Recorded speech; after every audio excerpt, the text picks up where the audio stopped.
வந்து குவியும், பணங்கள் வந்து குவியும். கர்த்தராலே ஆகாதது என்று ஒன்றும் இல்லை. நம்முடைய தேவன் ஐஸ்வர்ய சம்பூரணர். நம்முடைய தேவன் ஐஸ்வர்யமாக்குகிற கர்த்தர்.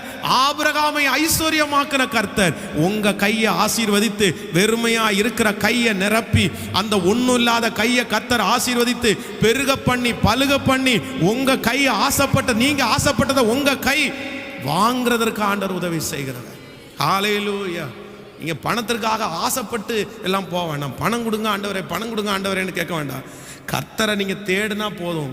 அதான் முதலாவது தேவனுடைய ராஜ்யத்தையும் அவருடைய நீதியையும் தேடுங்கள், அப்பொழுது இவைகளெல்லாம் உங்களுக்கு கூட கொடுக்கப்படும். வர வேண்டியதெல்லாம் கர்த்தரை மட்டும் நம்ம கிளியரா தேடிட்டோம் அப்படின்னா நம்ம ஆசீர்வாதத்துக்காக யார்கிட்டையும் போய் நிற்க வேண்டியதில்லை. நம்மளே ஆசீர்வதிக்கப்பட்டு விடுவோம். ஆமேன் சொல்லுங்கள். அது கர்த்தருக்கு லேசான காரியம். எத்தனையோ பரிசுத்தவான்கள்